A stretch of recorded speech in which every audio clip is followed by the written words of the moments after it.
Hello बच्चों, कैसे हैं आप सभी लोग। उम्मीद करता हूं कि आप सभी अच्छे होंगे। मैं सुनील कुमार स्वागत करता हूं आपके अपने YouTube channel cracker GS academy में। बच्चों, हम यहां पर फिजिकल ज्योग्राफी का सीरीज कर रहे थे और जिसमें हमने कल टॉपिक शुरू किया था वो है मेरे बच्चों सोलर सिस्टम। ठीक है बच्चों, तो हमने कल टॉपिक शुरू किया था बच्चों मेरे सोलर सिस्टम।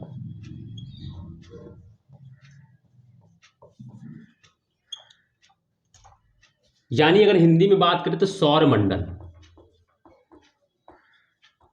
सौर मंडल, ठीक बच्चों, कल हमने ये टॉपिक शुरू किया था और कल मैंने इसमें आपको क्या बताया था कि कल मैंने आपको कहा था कि इसको जब हम लोग पढ़ेंगे तो कैसे पढ़ेंगे। तो बच्चों हमने कहा था कि जो सौर मंडल होता है उसमें हम लोग क्या क्या शामिल करते हैं, तो सौर मंडल के अंतर्गत क्या क्या चीजें आती हैं कल मैंने ये बताया था। तो क्या की चीजें आती हैं, तो जैसे कि हम बात करें हमारे सौर मंडल का सबसे मुख्य चीज जो है केंद्र बिंदु मान लीजिए वो है सूर्य।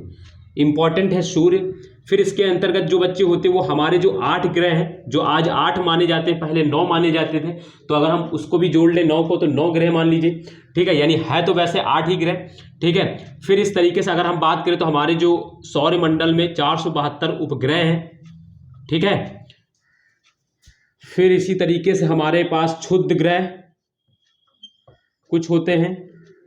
क्षुद्र ग्रह के बाद अगर हम बात करें बच्चों मेरे तो उल्का पिंड। उल्का पिंड के बाद अगर हम बात करें बच्चों तो धूमकेतु और अन्य पिंड। अन्य पिंड, इन्हीं को बच्चों क्या कहते हैं, इन सब को मिला के मेरे बच्चों कहते हैं सौर मंडल। इन्हीं को मिलाकर सौर मंडल क्या है, सौर मंडल के अंतर्गत सूर्य आता है, 8 ग्रह आते हैं, 472 उपग्रह, क्षुद्र ग्रह, उल्का पिंड, धूमकेतु और अन्य पिंड। इन सब को मिलाकर हम संयुक्त रूप से क्या बोलते हैं, सौर मंडल। ठीक है, तो कल मैंने इन सब चीजों की चर्चा की थी। कल मैंने बताया था कि सौर मंडल क्या होता है, सौर मंडल को कैसे परिभाषित किया जाता है। तो मैंने बताया था कि जैसे मैंने कल आपको परिभाषा लिखाई थी कि सूर्य तथा उसके चारों ओर परिक्रमा करने वाले, सूर्य तथा उसके चारों ओर परिक्रमा करने वाले, है ना, 8 ग्रह, उपग्रह, धूमकेतु, क्षुद्र ग्रह तथा अन्य पिंडों के संयुक्त रूप से क्या बोलते हैं, सौर मंडल कहते हैं। तो कल मैंने आपको डेफिनेशन लिखाई थी, फिर मैंने आपको कल सौर मंडल के बारे में डिटेल से लिखाया था कि क्या होता है सौर मंडल, कुछ उसके फैक्ट लिखाए थे, कौन सा सौर मंडल का सबसे बड़ा ग्रह है, ये सारी चीजें मैंने लिखाई। आज हम लोग बच्चों उसी के आगे के क्रम में बात करेंगे। तो देखो कल हमने सोलर सिस्टम शुरू किया था, तो कल मैंने आपको सिर्फ सोलर सिस्टम के बारे में बताया। अब हम सोलर सिस्टम के अंतर क्या चीजें होती हैं, जैसे हमने कहा कि सूर्य होता है, 8 ग्रह होते हैं, उपग्रह होते हैं, तो अब इनकी हम क्रमबद्ध रूप से यानी सीक्वेंस में अगर हम क्या करेंगे, पढ़ाई करेंगे।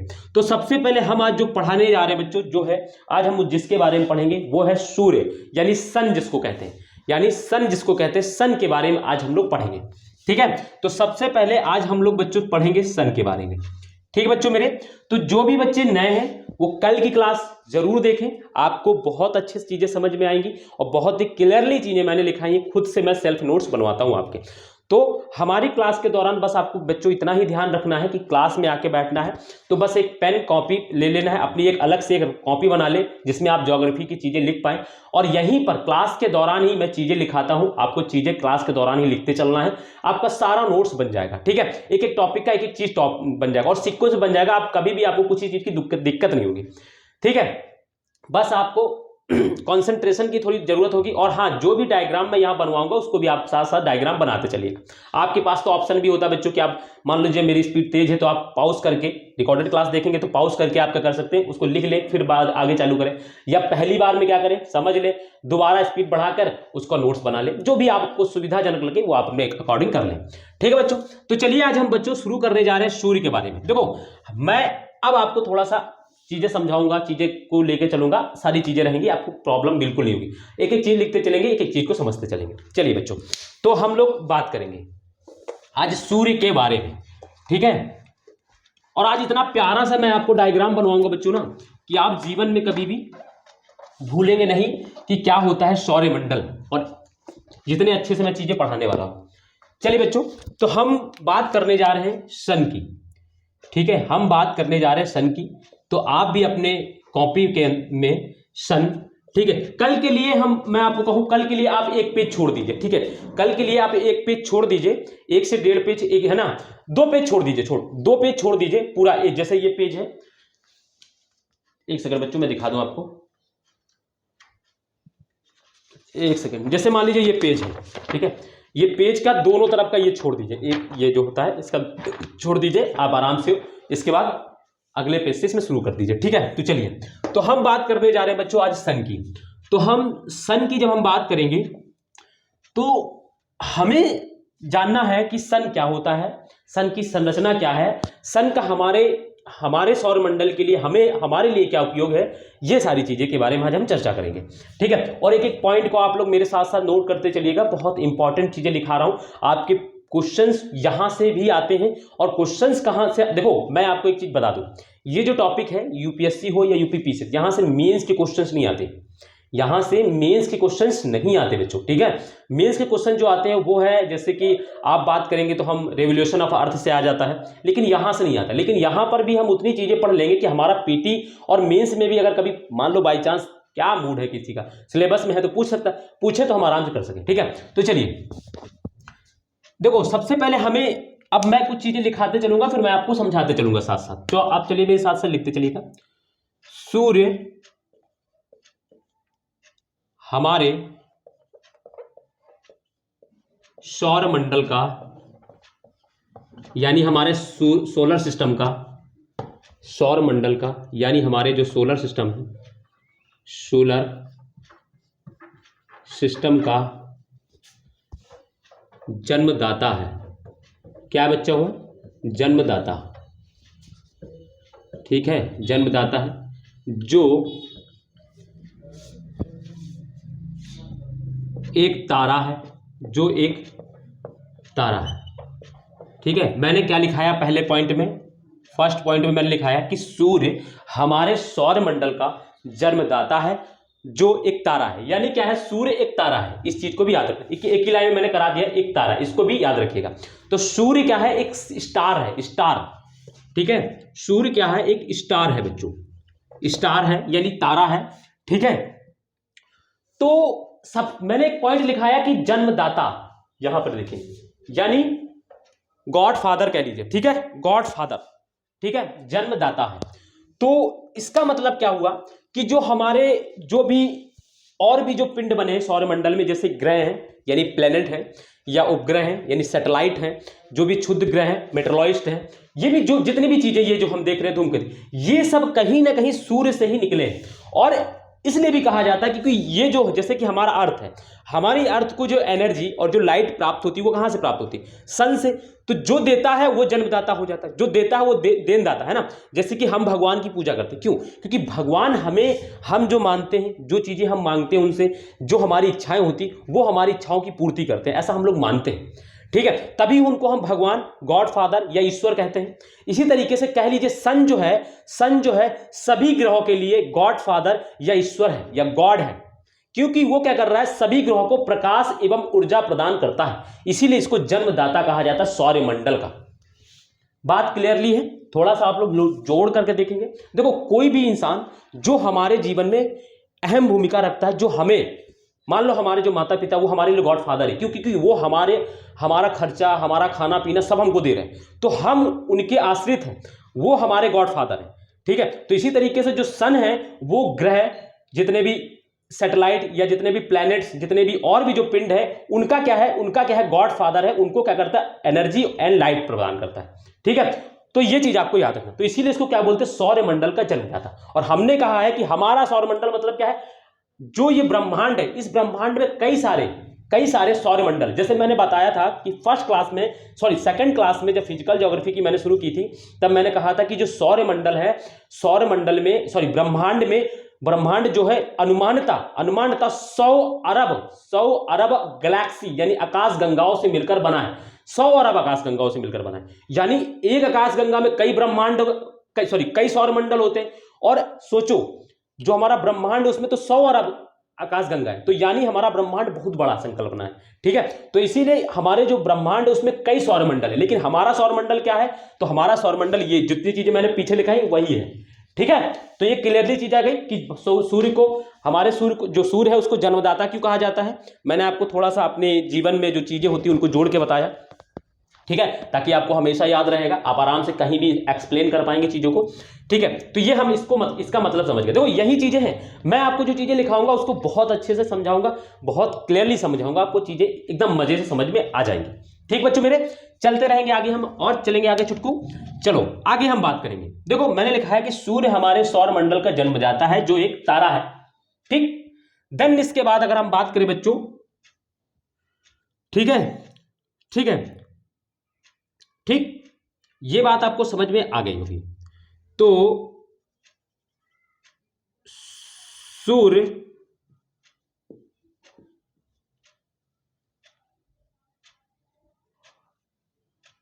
की, ठीक है, सूर्य की, ठीक, सूर्य की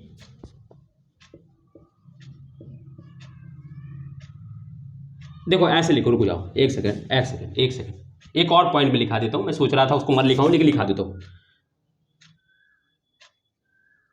सौर मंडल के, एक पॉइंट और लिख लीजिए, सौर मंडल के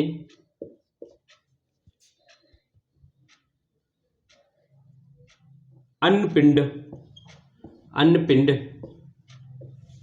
अन्नपिंड सूर्य से ही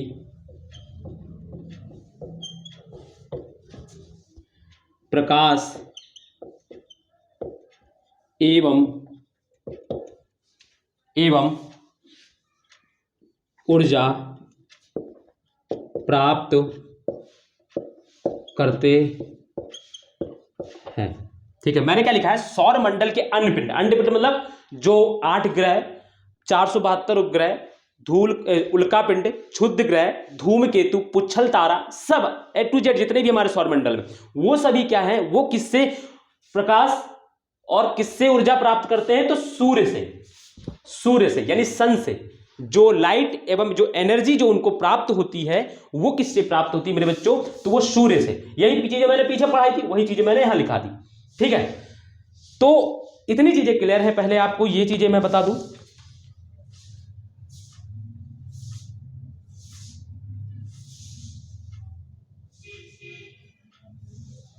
ठीक है, इतनी चीजें क्लियरली आपको समझ में आ गई होंगी। चलिए और आगे हम बात करेंगे। देखो अब हम एक चीज और जानेंगे, ठीक है, थोड़ा सा मैं देखने गया था कि वो क्लियर है कि नहीं, क्योंकि कभी कभी क्या होता है ब्लर हो जाता है। तो और चीज जानेंगे। देखो फिर हमने बताया ये चीज आप समझ में, देखो इसको मैं थोड़ा सा और आपको बता दूं कि कैसे हम क्यों जान पाए। देखो हमारा जो अर्थ है, मान लो अगर हमारे अर्थ के पास खुद की एनर्जी होती, खुद का प्रकाश होता, तो रात ही क्यों होती हमारे यहाँ? हमारे यहाँ रात ही क्यों होती? फिर भाई अर्थ पे रात ही क्यों होती? फिर सारा दिन ही तो, सब दिन दिन ही दिन होता भाई। अगर लाइट होती, एनर्जी होती, ऊर्जा होती, तो हमें क्या है कि हमारे यहां फिर क्या होता, हमारे यहां रात होती ही नहीं, ठीक है, रात होती ही नहीं। रात नहीं होती तो यानी सब दिन दिन ही दिन होना चाहिए था, लेकिन रात हो जाती है। क्यों? क्योंकि हमारे पास खुद की एनर्जी नहीं है। अब वो क्यों रात होती, क्यों दिन होता है, तो वो अलग चीज है। कहीं पर दिन तो कहीं पर रात, ये चलता रहता है, ये तो आपको सबको पता है। 24 घंटे में अगर मान लो यहाँ भारत में अभी दिन है तो कहीं और रात होगी, कहीं और, ये सारी चीजें। लेकिन एक चीज ये भी तो सोचो ना कि मान लो जो भाग ये चीज चलो ठीक है, जो भाग सन के सामने होता है पृथ्वी का, वहां पर दिन होता है, ठीक, हम मान लिए।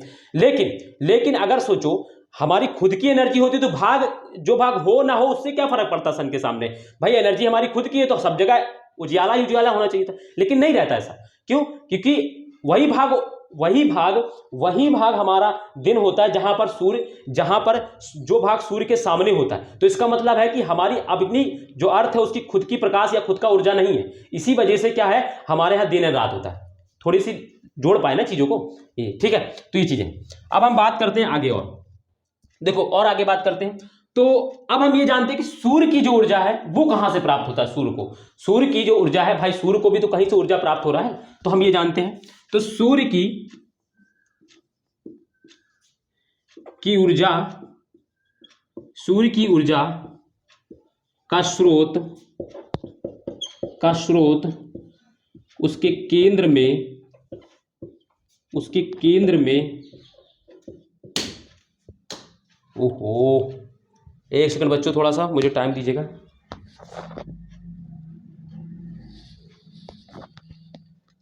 ये यार बल्ब को अभी निकलना था, एक सेकंड बच्चों, थोड़ा सा ये बल्ब जो है ना ये थोड़ा सा निकल गया यार।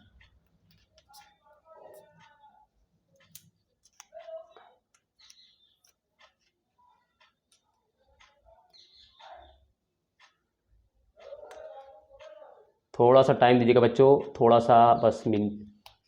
ये यार लाइट कभी कभी क्या है ना प्रॉब्लम कर जाती है। ये सब जुगाड़ वाला काम है, तो जुगाड़ का काम जानते ही आप सभी लोग। तो ठीक है, चलो अभी काम चल जाएगा कुछ समय के लिए, क्लास के बाद हम देखते हैं इसको थोड़ा सा। ठीक है, तो हाँ मैं लिख रहा था कि सूर्य की, सॉरी बच्चों, सूर्य की ऊर्जा का जो स्रोत है उसके केंद्र में हाइड्रोजन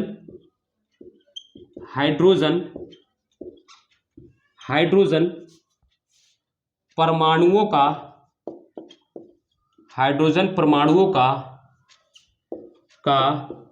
ठीक है, हाइड्रोजन परमाणुओं का नाभिकीय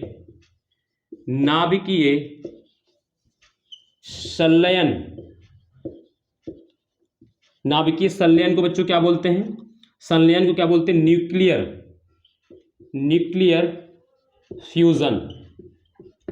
न्यूक्लियर फ्यूजन।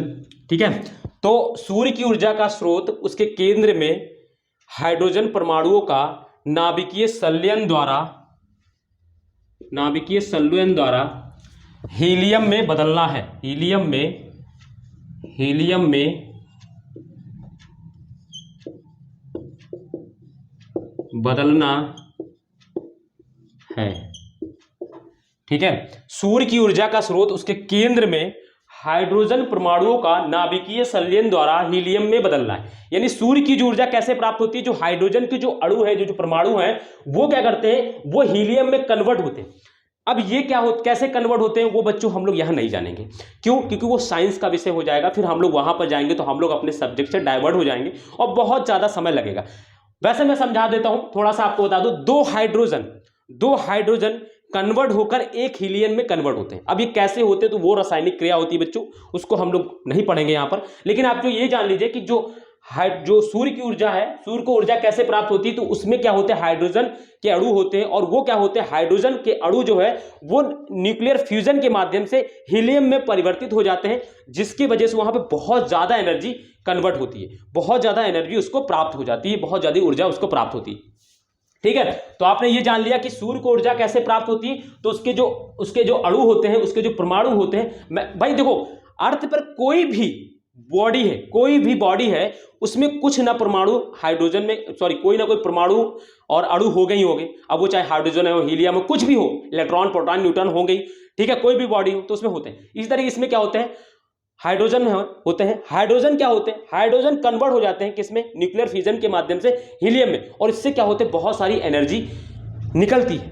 ठीक है, मैं आपको एक चीज और बता दूं, यहां पर जब ये एनर्जी निकलती है ना, यहां पर बहुत ज्यादा प्रकाश होता है। ये जो इसका केंद्र है ना, इसके केंद्र का मैं आपको तापमान बताऊं बच्चों मेरे, तो इसके केंद्र का तापमान लिख ले, इसी के आगे, इसके केंद्र का तापमान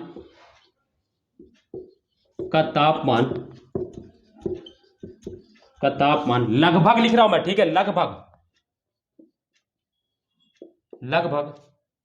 15 मिलियन, कितना बच्चों, मिलियन, 15 मिलियन डिग्री सेल्सियस होता है।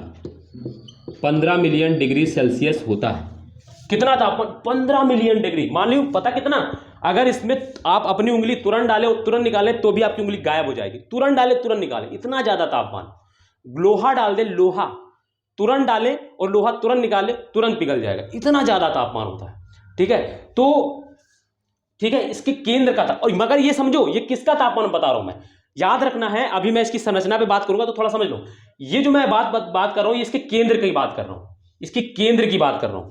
ठीक है, अभी मैं थोड़ा सा, अभी इसको इतना समझ लें अभी, लेकिन मैं अभी आगे बताने वाला हूं, फिर मैं आपको केंद्र और जो बाहर की जो संरचना उसमें अंतर बताऊंगा मैं आपको। ठीक है, तो इसका जो तापमान ये है, जो है वो है 15 मिलियन, कहां का, केंद्र का। और ठीक है, और ये जो ये न्यूक्लियर फ्यूजन हो रहा है, ये कहां पर हो रहा है, सन के केंद्र में हो रहा है, और वहीं से सारी जगह पे इसकी एनर्जी पहुंचती है। ठीक है। तो सूर्य की ऊर्जा का केंद्र क्या है, सॉरी सूर्य की ऊर्जा का जो स्रोत है वो क्या है, न्यूक्लियर फिजन। कौन, किसके माध्यम से, हाइड्रोजन जो है हीलियम में कन्वर्ट होता है।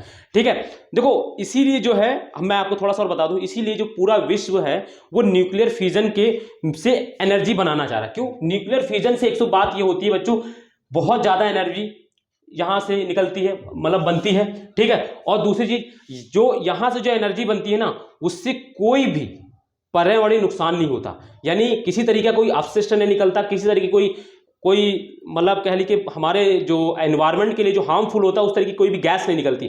तो ये हमारे एक तो स्वच्छता को बहुत ध्यान में रखा जाता है होता है इसके लिए। ठीक है, दूसरी चीज ये अगर है, देखो ये जो न्यूक्लियस जो नाभिकीय संलयन है ये महंगा पड़ रहा है अभी कुछ, जैसे कि हम बात करें तो जो चाइना है उसने कुछ न्यूक्लियर फ्यूजन के माध्यम से कुछ एनर्जी बनाई है अभी थोड़े समय, थोड़ी सी।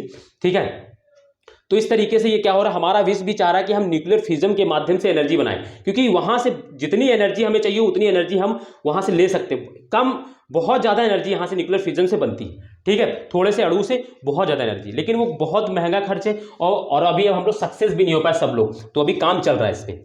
ठीक है, तो ये चीजें, इतनी चीजें आपको समझ में आ गई और इतनी चीजें आपने लिख ली होंगी। ठीक है बच्चों, तो चलिए आगे हम बात करेंगे इसकी। तापमान समझ के 15 मिलियन, कहाँ का, केंद्र का, अभी हम आगे बात करेंगे। ठीक है, चलिए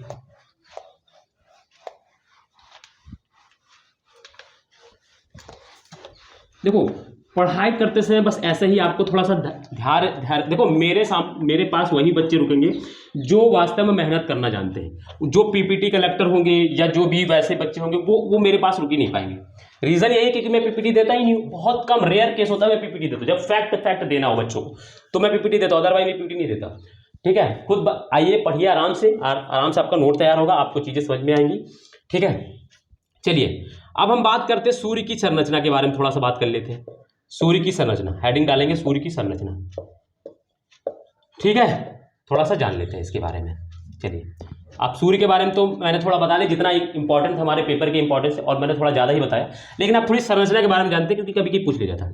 ठीक है, तो सूर्य की संरचना क्या होती है बच्चों, तो सूर्य का वह भाग, ऐसे लिखते चलेंगे थोड़ा सा, सूर्य का वह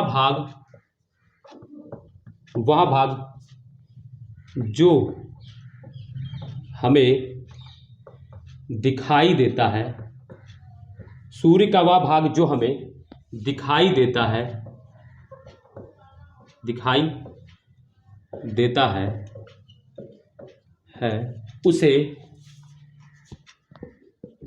उसे क्या कहते हैं, उसे प्रकाश मंडल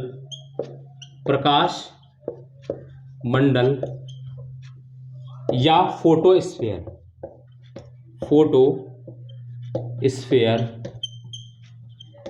प्रकाश मंडल या है ना, फोटोस्फीयर इंग्लिश में कहते हैं।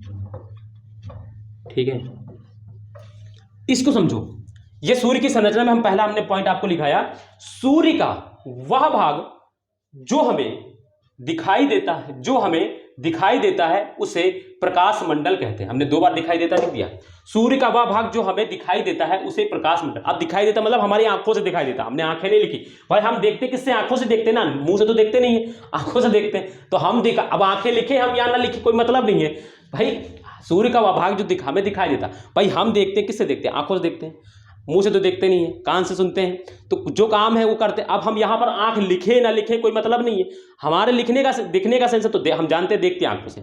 तो सूर्य का वह भाग जो हमें आंखों से दिखाई देता है उसे प्रकाश मंडल कहते हैं। अब एक चीज जान दो, जैसे कि दिन है, दिन में आप जाएं और सूर्य को देखें, और जो भाग हमको सूर्य का दिखाई दे रहा है ना उसी को प्रकाश मंडल कहते हैं। आप जाएं अपने जहां से आप सूर्य देख सकते हैं वहां से देखें सूर्य को, और सूर्य का जो भाग हमको दिखाई दे रहा है एग्जैक्ट में, वही प्रकाश मंडल है बच्चों। ठीक है, वही जो चमक रहा है, जो सूर्य का भाग जो दिखाई दे रहा है ना, उसको प्रकाश मंडल। और जो केंद्र मैंने पिछले लिखाया, पीछे केंद्र हम लोग देख नहीं पाते, केंद्र अंदर होता है, केंद्र को हम लोग नहीं देख पाते। ठीक है, लेकिन प्रकाश मंडल का एक भाग होता है उसको हम देख पाते हैं। ठीक है, तो ये चीज आपको याद है, आप समझ गए होंगे। मैंने एग्जांपल दे दिया कि आप जाएं दिन में, और आप दिन में जाएं, पता चले रात में जा रहे हैं तो वहां सूर्य ढूंढ रहे हैं, वहां मिलेगा ही नहीं, आप पता लगे खतरनाक खिलाड़ी आप लोग। पता चले दिन में, अरे रात में, सॉरी कहेंगे कि दिन में बहुत गर्मी हो रही, चलो रात में सूर्य को देखेंगे बाहरी वाला भाग, तो ढूंढते रहिए फिर सूर्य को, ठीक है। तो हमारे भारत में नहीं दिखाई पड़ेगा भाई, हो सकता है कहीं और दिन हो रहा तो वहां जाके चले जाइएगा, ठीक है। तो दिन में ढूंढना है, ठीक है, दिन में जाना है और छत पे या जहां से दो आप देख सक रहे हैं वहां देखना है और वहां से देखना है सूर्य को, ठीक है। हाँ, नहीं पता चले रात, कहेंगे सर ने कहा था देख लेंगे रात में, देख लेंगे बाहर का, रात में थोड़ी ठंडी रहती तो वहां देख लेंगे ना।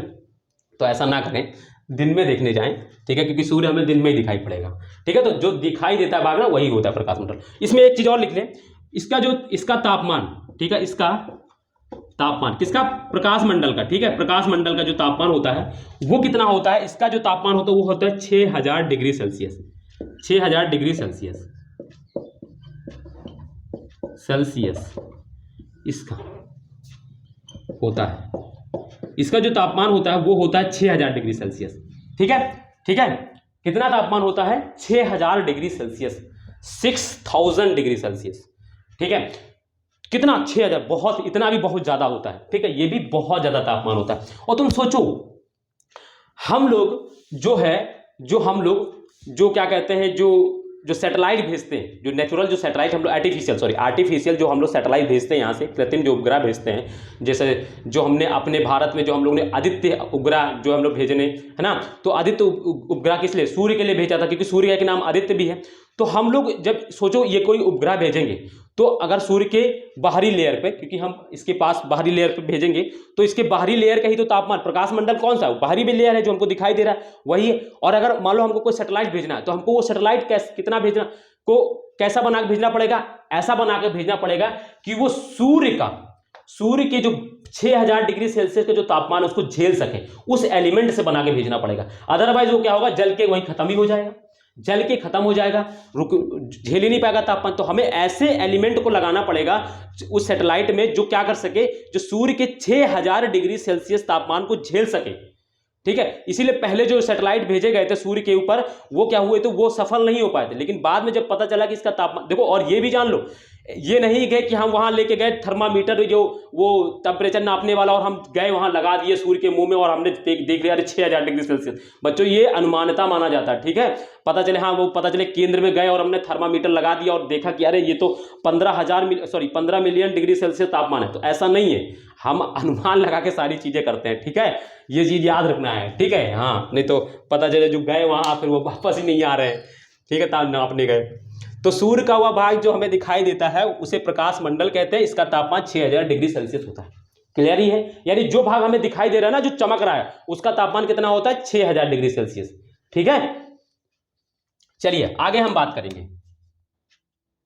अब लिखेंगे सूर्य का वह भाग, सूर्य का वह भाग जो केवल सूर्य ग्रहण के समय, जो केवल सूर्य ग्रहण के समय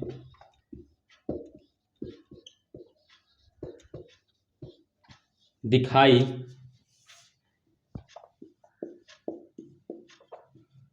देता है, सूर्य का वह भाग जो केवल सूर्य ग्रहण के समय दिखाई देता है उसे कोरोना कहते हैं। बच्चों कोरोना नाम सुनकर डरने लगता है ना मगर छोटे बच्चों के मन में खुशी आ जाती है, क्योंकि क्या होता है ना, छुट्टी हो जाती है उनकी, उसे कोरोना कहते हैं, ठीक है। ये नाम बच्चों सुन के 2 साल हम लोग बहुत परेशान हुए हैं, ठीक है।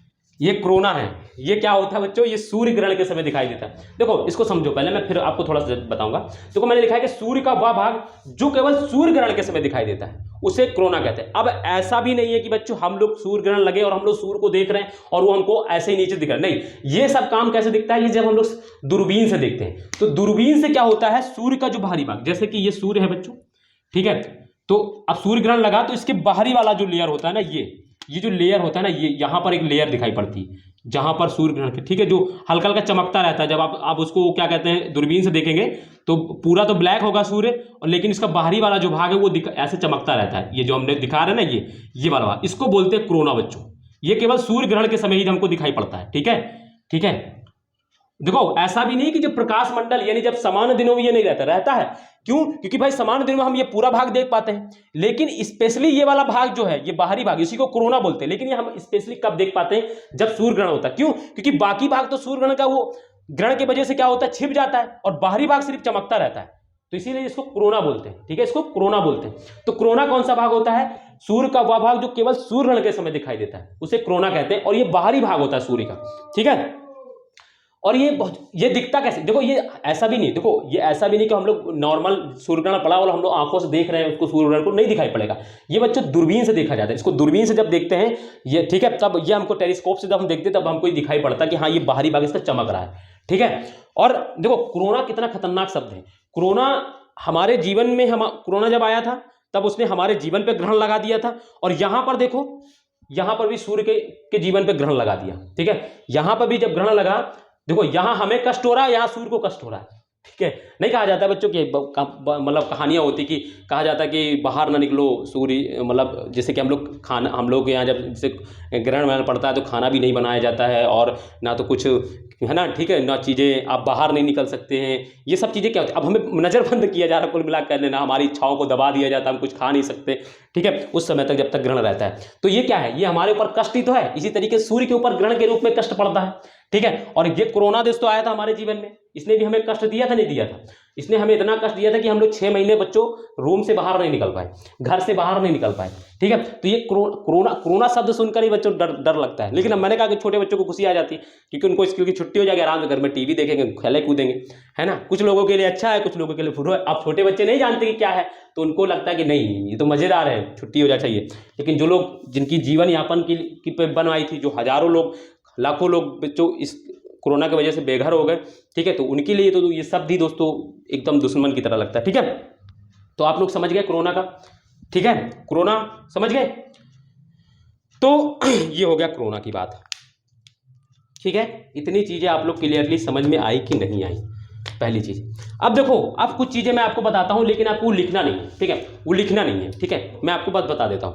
देखो इसी तरीके जैसे ये परमाणु मैंने बताया ना, हाइड्रोजन, ये क्या होती है, ये बहुत तेज गति से चलते रहते हैं, एक सूर्य के अंदर एक जगह से दूसरी जगह मूव करते हैं, और तभी तो ये क्या होते हैं भाई, गति नहीं होगी इनमें तो कैसे ये हीलियम में कन्वर्ट होंगे। लेकिन कभी कभी ये जो परमाणु होते हैं, कभी कभी ये जो परमाणु होते हैं, इनकी गति इतनी ज्यादा तेज हो जाती है कि ये सूर्य के स्थान को छोड़कर उसके जो आकर्षण केंद्र होता है, जो उसका आकर्षण बल होता है, उसको पार कर ये कहां चले जाती है, अंतरिक्ष में चले जाते हैं। ये अंतरिक्ष में चले जाते हैं।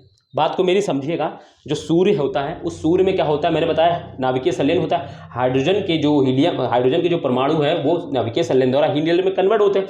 तो भाई कन्वर्ट होने के लिए कुछ एनर्जी चाहिए होती है ना, यानी बहुत तेज गति से ये कर रहे होते, वहां अपने सरफेस पे क्या कर रहे थे, मूव करते रहते हैं। लेकिन कभी कभी क्या होता है, इनकी गति इतनी ज्यादा तेज हो जाती है इन परमाणुओं की, कि ये क्या करते हैं, सूर्य के आकर्षण बल को पार कर जाते हैं। भाई हर चीज क्या होती, आकर्षण बल की वजह से वो वहां रुकी रहती है, और लेकिन कभी कभी स्पीड इतनी ज्यादा हो जाती है कि वो अपने आकर्षण बल को पार कर जाती है, और आकर्षण बल को पार करने के बाद ये परमाणु क्या होते हैं, अंतरिक्ष में चले जाते हैं, है ना। और इससे क्या होता है, बहुत तेज क्या होती है, सौर ज्वाला टाइप की एक एनर्जी से दिखाई पड़ती है। ठीक है, उसी को क्या बोलते हैं, सौर ज्वाला बोलते हैं, उसको क्या बोलते हैं, सोलर फ्लेयर बोलते हैं। ठीक है, तो आप कभी भी अगर सौर ज्वाला शब्द सुने तो कुछ नहीं होता, वो जो सन के जो परमाणु एटम होते हैं वो क्या होते हैं, उनकी गति इतनी स्पीड ज्यादा हो जाती है कि वो अपने सरफेस के आकर्षण बल को पार कर अंतरिक्ष में चले जाते हैं, और वो जलते हुए प्रतीत होते हैं, क्योंकि सूर्य से निकले तो एनर्जी रहती है, तो जलते हुए प्रतीत होते हैं, इसीलिए उनको सौर ज्वाला बोलते हैं, उनको सोलर फ्लेयर बोलते हैं। ठीक है, इतनी समझ में आएगी चीज।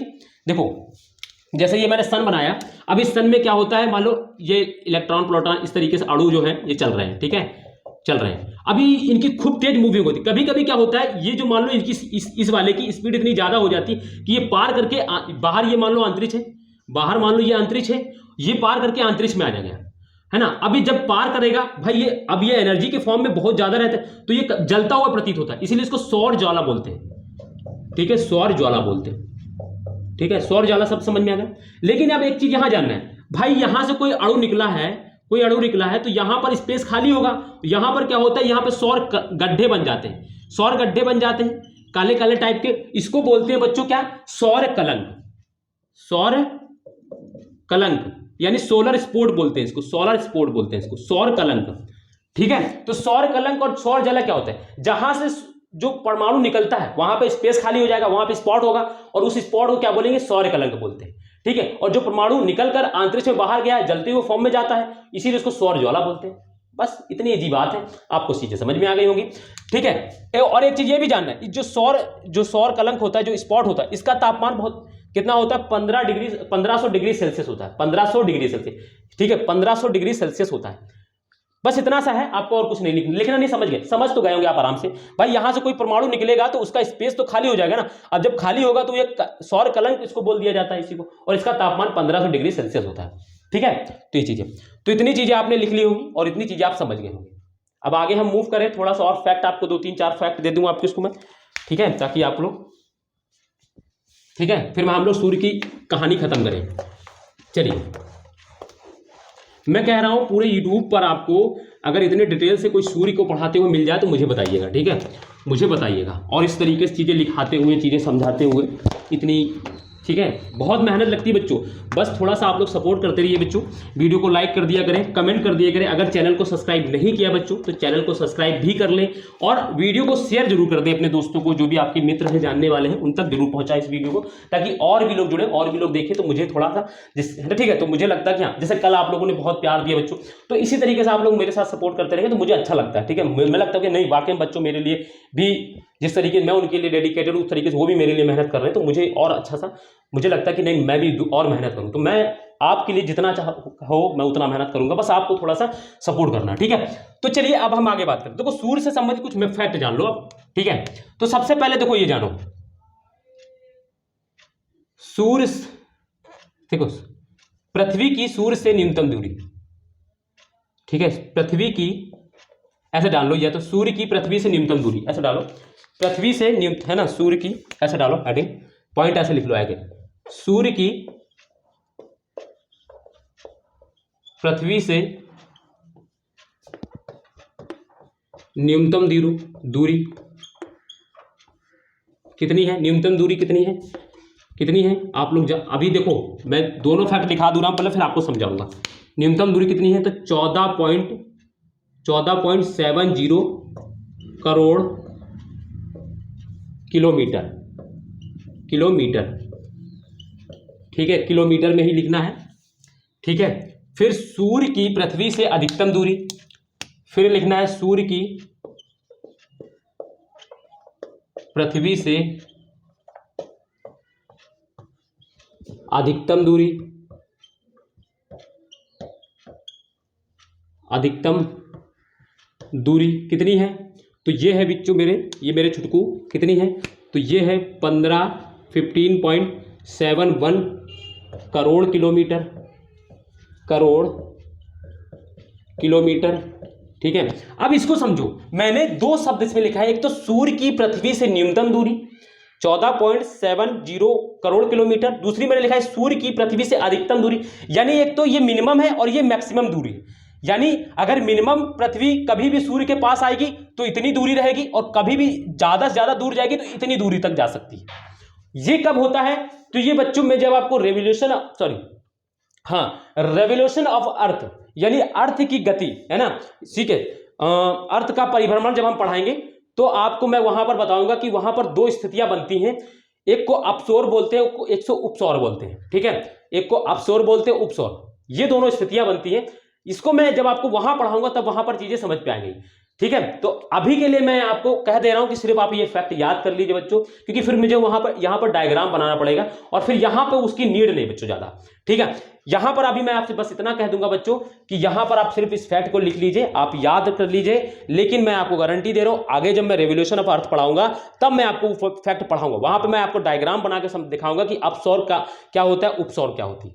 ठीक है, तो इस चीज को याद रखिएगा। ठीक है, दो पोजीशन होती है जब सन क्या होता है, सन, देखो, क्योंकि सन का जो देखो, जैसे ये सन है, ठीक है, सन के चारों तरफ जो भी वो होता है ना, इस तरीके से इलिप्टिकल शेप में क्या होता है, लोकेट कर रहा है। अब देखो, ये दूरी और इस दूरी में देखो अंतर है कि नहीं, आप देखिए मेरे बीच, बताइए बच्चों मेरे, ये दूरी और इस दूरी के बीच में अंतर है कि नहीं है, ये दूरी ज्यादा लग रही है, ये कम लग रही, तो यही है।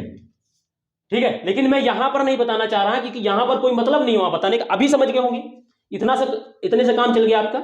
आगे हम इसको बात करेंगे, आगे हम इसको बहुत ज्यादा एक्सप्लेन करेंगे, आगे वहां पर मैंने लिखाना भी है अभी आपको। ठीक है, तो ये चीजें लिख ली होगी। क्लियर है? देखो बच्चों, समझते चलना है और लिखते चलना है, बस थोड़ा सा आपको यही सारी चीजें काम करनी है। चलिए आगे हम बात करते हैं आगे। ठीक है, इतनी चीजें लिख ली।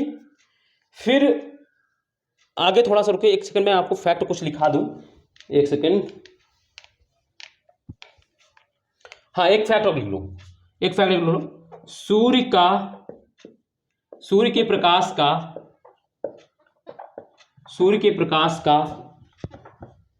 पृथ्वी तक पहुंचने में लगा समय, पृथ्वी तक पहुंचने में लगा समय, कितना समय लगता है सूर्य के प्रकाश को पृथ्वी तक पहुंचने में? तो 8 मिनट 20 सेकंड। 8 मिनट 20 सेकंड में क्या होता है, सूर्य का जो प्रकाश है वो पृथ्वी पर पहुंच जाता है, पृथ्वी के ऊपरी सतह पर पहुंचता है। ठीक है, तो याद रखना, सूर्य के प्रकाश का पृथ्वी तक पहुंचने में लगा समय कितना होता है? 8 मिनट 20 सेकंड। ये फैक्ट है, आपको याद होगा। फिर एक दो, सूर्य के प्रकाश की चाल कितनी होती है? सूर्य के प्रकाश की चाल कितनी होती है? ये आप लोग बचपन से जान रहे होंगे, प्रकाश की चाल आप लोग जान रहे होंगे बड़े आराम से।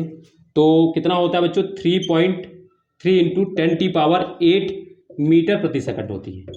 ठीक है, 3 इंटू 10⁸ मीटर प्रति सेकंड होती है इसकी सूर्य के प्रकाश की चाल। ठीक है, तो ये है कुछ सूर्य से संबंधित फैक्ट। और चीजें बता दूं, जैसे सूर्य का जो आयतन होता है वो पृथ्वी से 13 लाख गुना बड़ा होता है, यानी सूर्य जो है पृथ्वी से 13 लाख गुना बड़ा है, 13 लाख गुना बड़ा है। ठीक है, कितना बड़ा सेव होगा इसका? ठीक है, तो पृथ्वी से 13 लाख गुना बड़ा है। ये सारी चीजें आपसे फैक्चुअल नहीं पूछी जाएंगी, पेपर में नहीं आएंगी। आप किसी भी बुक को, अगर आप, मैंने जो बुक आपको रिकमेंड की है वहां पढ़ेंगे तो आपको ये सारी चीजें मिल जाएंगी। लेकिन मैं बच्चों यहां पर इसलिए नहीं करा रहा हूं क्योंकि उनकी जरूरत नहीं, जो जरूरत है बच्चों वो हमारे लिए इंपॉर्टेंट है। ऐसे तो बच्चों हम पढ़ाने लगे तो आपको बहुत कुछ पढ़ा सकते हैं, लेकिन क्या आपके लिए पेपर के लिए अकॉर्डिंग इंपॉर्टेंट है? नहीं है बच्चों, तो क्यों हम उस पर माथापच्ची समय दें बेकार का? ठीक है बच्चों, तो यहां तक हमारा क्या हो गया, सन के बारे में बात हो गई। ठीक है, तो ये बात हो गई हमारी बच्चों सन के बारे में। ठीक ठीक बच्चों, तो सन के बारे में आज हम लोग यहीं तक रखेंगे। ठीक है, तो आज हम लोगों ने सन के बारे में जाना, कल हम लोग ग्रह के बारे में पढ़ेंगे बच्चों। ठीक है मेरे बच्चों, तो उम्मीद है आपको सेशन पढ़ के मजा आया होगा, अच्छा लगा होगा। और अगर आपको वाकई में लगा कि वीडियो अच्छी थी, आपको सेशन में मजा आया, तो वीडियो को बच्चों लाइक करें, कमेंट करें, चैनल को सब्सक्राइब कर लें जिन्होंने अभी तक नहीं किया है, और अपने दोस्तों को वीडियो को पहुंचाएं, अपने दोस्तों तक पहुंचाएं, अपने ग्रुप्स जो भी हैं आपको वीडियो को जरूर शेयर करें बच्चों, ताकि और भी लोग जुड़े, और भी लोग जाने वीडियो के बारे में। ठीक है बच्चों, तो क्योंकि आप ही लोग हैं, आप लोग जितना ज़्यादा शेयर करेंगे वीडियो को, जितना ज़्यादा दूसरे तक पहुंचाएंगे, उतना ही मेरे लिए वो होगा, क्योंकि आप ही लोग कर सकते हैं। मैं तो आपके लिए वो कंटेंट जो है, जो चीज़ें आपके लिए इंपॉर्टेंट है, वो चीज़ें, जो कंटेंट, जो मटेरियल है, जो चीज़ें आपके नॉलेज के लिए इन्हेंस कर सकता है, वो मैं आपके लिए कर सकता हूं। लेकिन आपको मुझे सपोर्ट करना पड़ेगा, आपको वीडियो को शेयर करना पड़ेगा। ठीक है बच्चों, तो वीडियो को शेयर करते रहें। और दूसरी चीज़ देखो, जिस तरीके से मैं पढ़ा रहा हूं आपको एज इट इज़ वैसे ही पढ़ाई करनी है हर सब्जेक्ट में बच्चों। ऐसा नहीं कि सिर्फ ज्योग्राफी पॉलिटी। मैं कह रहा हूं आप पीपीटी कलेक्टर मत बने। देखो मैं आपको एक चीज बता दूं, मेरे साथ बच्चे वही टिक पाते हैं जो वास्तव में खुद मेहनत करते हैं, क्योंकि मैं इतनी मेहनत करता हूं तो बच्चे भी मेरे साथ मेहनत करें। और मैं कह रहा हूं जैसे ही ये टॉपिक खत्म होगा, देन इसके बाद मैं आपको बच्चों मेंस के क्वेश्चंस कराना शुरू करूंगा। मेंस के क्वेश्चन जैसे इंटरनल स्ट्रक्चर ऑफ अर्थ से आते हैं, वहां से मैं आपको मेंस के फिर क्वेश्चंस भी मैं आपको कराऊंगा। और मेरा जो ग्रुप्स है उसको जरूर ज्वाइन कर लीजिएगा, टेलीग्राम का बच्चों ग्रुप है। ठीक है, आप उसको ज्वाइन कर लीजिएगा। मैं इसी वीडियो के डिस्क्रिप्शन में आपको लिंक दे दूंगा, ताकि वहां आप ज्वाइन हो जाइएगा। और मैं वहां पर अगर जो फैक्चुअल, जैसे कि मैंने आपको पॉलिटी का, ठीक है, पॉलिटी का आपको मैं क्या करूंगा, मैंने टेस्ट भेजा था आपको, ठीक है, उस पर आप लोग देख लीजिएगा, वो मिल जाएगा आपको। ठीक है, तो ये सारी चीज़ें आप लोग ग्रुप ज्वाइन हो जाएगा। और हाँ, मैंने दोस्तों बच्चों मेरी जो है इंडियन ज्योग्राफी की भी सीरीज जल्द करा दी है कंप्लीट, आप उसको भी करा लें। वो भी मैंने यूपीएससी प्री कम मेंस को लेकर टारगेट करके मैंने बहुत डिटेल से चीज़ें कराई। 81 क्लास में मैंने कवर किया है। जिस तरीके से मैंने ये पढ़ाया उसी तरीके से वहाँ पर चीज़ें पढ़ाई हैं, तो आप उसको भी दोस्तों देख लें मेरे बच्चों। ठीक है, मैं आपको इसी वीडियो के डिस्क्रिप्शन में उसकी प्लेलिस्ट की जो है लिंक मैं आपको शेयर कर दूंगा, आपको मिल जाएगी। और वर्ल्ड ज्योग्राफी की भी सीरीज मैंने कराई है, जिसमें 14 क्लासेस हो चुकी है, अभी कुछ क्लासेस में रह गई हैं, मैं आपको कराऊंगा। ठीक है, बची हुई क्लासेस मैंने कहा था कि हम संडे करेंगे, तो कल संडे, कल हम लोग वर्ल्ड ज्योग्राफी को करेंगे। ठीक है, तो आप उनको भी कर लीजिएगा बच्चों। उसकी भी जो लिंक है इसी डिस्क्रिप्शन के लिंक में मैं आपको दे दूंगा, ठीक है, आप वहां से ज्वाइन हो जाएगा। ठीक है, तो ये सारी चीजें हमारी हो गई हैं और ये जो चल रही है उसको भी करते रहें। और जो पिछली क्लासेस हैं उनको भी देख लें कि इससे आज से पहले 4 क्लासेस हो चुकी हैं फिजिकल ज्योग्राफी की, वो भी देख लें। आपको बहुत बेनिफिट होगा, बहुत फायदा होगा और आपको एक एक चीजें आपकी ज्योग्राफी में कवर हो जाएंगी। आपको कहीं भटकना नहीं है, किसी जगह नहीं जाना, सिर्फ आए, क्लास करें और चुपचाप नोट्स बनाते रहें और रिविजन करें। ठीक है बच्चों, तो चलिए फिर आज हम लोग यहीं तक रखते हैं, बाकी कल मिलेंगे। तब तक के लिए अपना ध्यान रखिएगा। जुड़ने के लिए धन्यवाद। नमस्ते, बाय, जय हिंद।